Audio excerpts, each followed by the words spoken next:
Hey, welcome to Story Circle. If you're returning, welcome back. It's always great to have you here.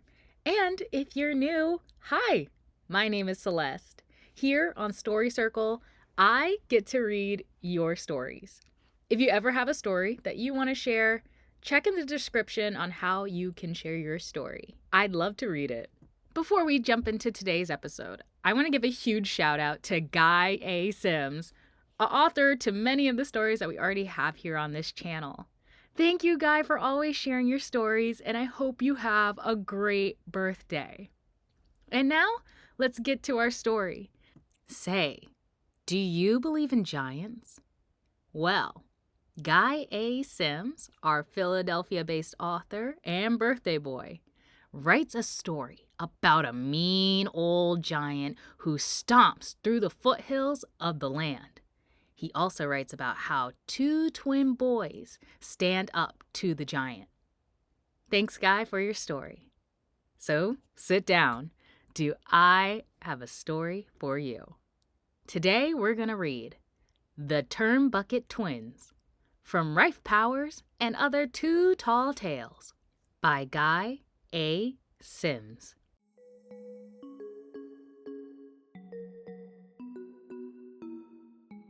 Standing face to face with a man more than 20 feet tall was not an uncommon occurrence to the folks who lived in the northwest corner of the land. This is not to say that hundreds of giants roamed the hillsides, but that there were a couple that were pretty ornery when it came to social graces.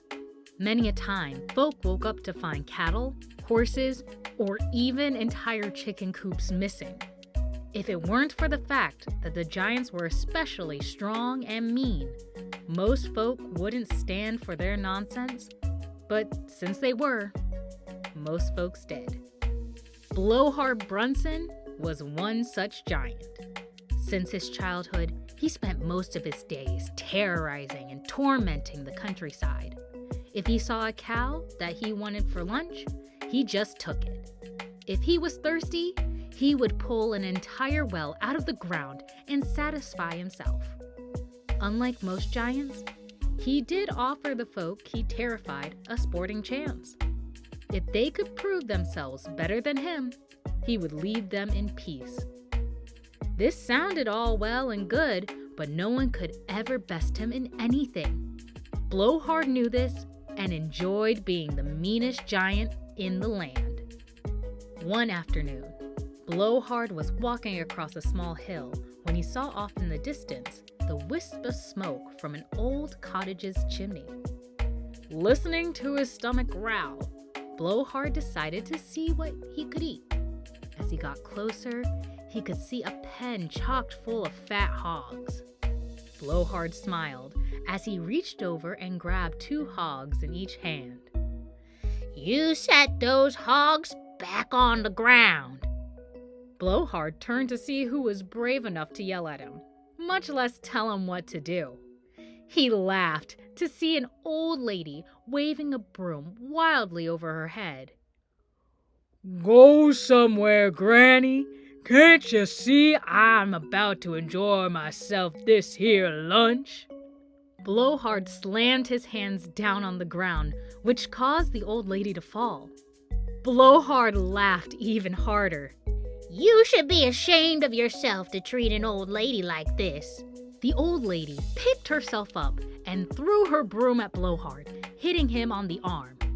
Blowhard continued to laugh and said, "Granny, if you can find someone who can best me at anything, I will gladly leave you alone." With that, Blowhard grabbed up 6 more hogs and walked off. Later on that evening, he returned to take 8 more hogs for his supper. Granny was furious. Blowhard stopped by her old farm almost 3 times a week. She asked all her neighbors for help, but no one was brave enough to stand up to Blowhard. Finally, when she was down to only 6 hogs and 15 chickens, she decided to call upon her nephews who lived several towns over. Their names were Hackle and Hockle Turnbucket, but they were just known as the Turnbucket Twins. Most folk would just say, "Hey, Turnbucket Twin," when they saw one, since they couldn't tell them apart. They were that exact. Granny explained how Blowhard was eating her into ruination. The Turnbucket Twins gladly obliged to lend a hand. They told her to stay with a friend until they finished with the giant. On the first day back at the farm, Hackle decided to slop the hogs. As he was feeding, he heard booming footsteps coming over the hillside. He turned his back so that Blowhard would have to speak first. Granny told Hackle that even though Blowhard was a mean, ornery, and greedy giant, he was kind of mannerly. "Say there, cousin," Blowhard greeted. "How are ya today?" Hackle acted as if he didn't hear him. He continued to slop the hogs and whistle quietly to himself. Blowhard cleared his throat and spoke again. "I said, hey there, cousin." Hackle continued to ignore Blowhard. This only confused Blowhard. Usually by now, most folk would be running and screaming. This time, Blowhard reached over with his pinky finger and tapped Hackle on the shoulder. Hackle turned around and extended his hand. "Well now, I wasn't expecting any buyers today." Hackle shook Blowhard's finger. Blowhard was perplexed. He knew that he hadn't come there to buy anything. He had come to take a hog or two for an afternoon snack. "Can I interest you in buying one of these here hogs?" Hackle smiled as he displayed the fattest one of the group. "No, thank ya. I just came by to..." Blowhard didn't know what to say. I just came by to take one." Blowhard reached past Hackle and grabbed two of the hogs. "Now, hold on a moment there," shouted Hackle as he grabbed at the tails of both hogs. "You just can't go around taking what ain't been given to ya." Blowhard began to smile. He placed the hogs down and scratched his head. "How about this? If you can best me in something, then you can keep your hogs. And I won't come back to bother ya anymore for a while. If I do, then the hogs are mine." Hackle agreed. Blowhard began to set the challenge, but Hackle spoke first. "I got a test for you. Let's see who can balance on Granny's fence the longest." Hackle jumped up onto the top beam of the fence and balanced himself for about a minute before he fell. He got up, dusted himself off, and then invited Blowhard to take his turn. Once Blowhard placed his foot on Granny's old rickety fence, it came crashing down, breaking into 100 pieces. "I guess you lose," Hackle smiled. Blowhard turned to walk away, but Hackle ran to block his path. "Wait a minute. The bet was to stand on the fence, not to smash it. I think you owe us a new fence." Blowhard thought for a moment. He didn't want to be known as the fence-breaking giant. So he promised to come back the next day and mend the fence, which he did. In fact, it was stronger and better than the original one. After that, folks didn't see Blowhard for some time. Several weeks went by, and the word had passed through the town that Blowhard had returned. The Turnbucket Twins were still at Granny's, so this time, Hackle decided to handle Blowhard if he showed up, which he did. One afternoon, while Hackle was feeding the chickens, he heard booming footsteps coming over the hillside. Just like Hackle ignored Blowhard for a long time until he was tapped on the shoulder. "What can I do for ya?" greeted Hackle. "Not you again." Blowhard slapped his forehead. "I thought you'd be long gone by now." Hackle smiled because he knew that Blowhard could not tell him apart from his brother. "Can I interest you in buying some of these chickens?" Blowhard was hungry, and a few chickens would ease the grumbling in his belly.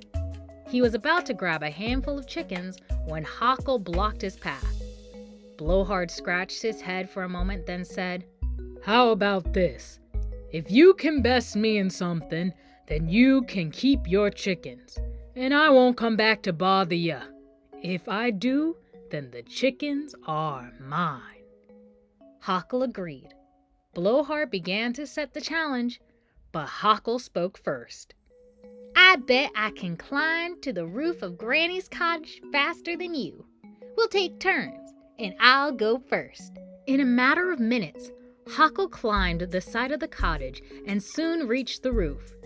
In a bit, he was back down and invited Blowhard to take his turn. As Blowhard climbed the side of the cottage, his feet kicked the windows, his hands crunched the sides of the wall, and once he reached the top, the weight of his body caused him to crash through the cottage, destroying it. "I guess you lose," Hockle smiled. Blowhard turned to walk away, but Hockle ran to block his path. "Wait a minute. The bet was to climb the cottage, not to smash it. I think you owe us a new cottage." Blowhard thought for a moment. He didn't want to be known as the cottage-breaking giant, so he promised to come back the next day and rebuild, which he did. In fact, it was bigger and roomier than the original one. After that, folks didn't see Blowhard for some time. The Turnbucket Twins were eating supper one evening when a neighbor told them that Blowhard had returned. They decided that it was time that they take care of Blowhard once and for all. After the neighbor had told them where Blowhard lived, they went to see him. They saw Blowhard getting ready to sleep for the night. Hockle hid behind a large tree as Hackle approached. "Say there, Mr. Blowhard, what you doing?" "It's about my bedtime. Leave me alone and come back tomorrow. I've got to get me some sleep." Blowhard began to lay down. Hackle waited for a moment, then said, "How would you like to have all the food you want, every day, brought to you right here?" This, of course, made Blowhard sit right up and grin. He knew that he couldn't be tricked this time. This boy was now at his place. "Sure, would love that." "Great. Then I got a challenge for you. It's about my bedtimes too, so here it is. I bet I can stay up longer than you. If I fall asleep first, then I'll bring you as many hogs and chickens you want every day. If you fall asleep first, then you leave. Forever." Blowhard thought for a moment, then laughed. "Okay, boy, you're on." The two sat by the fire through the night. When morning came, they were both still wide awake. Hackle stood up and asked if he could walk and stretch a little bit.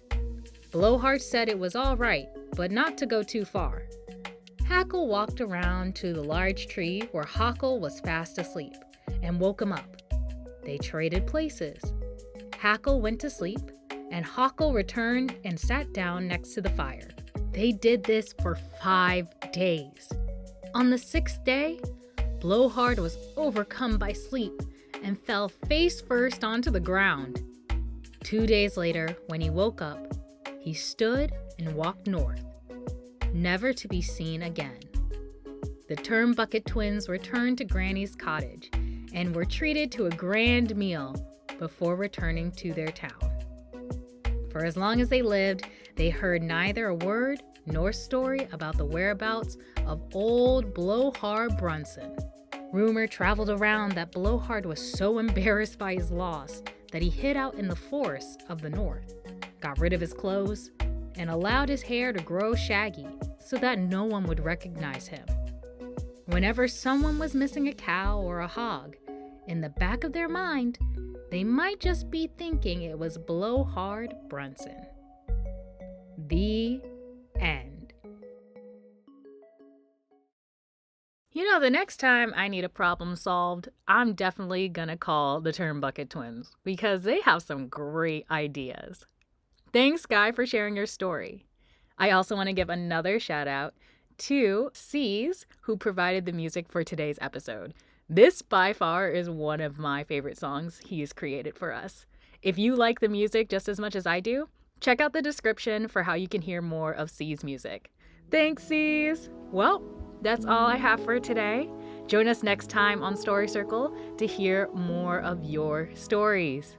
See ya!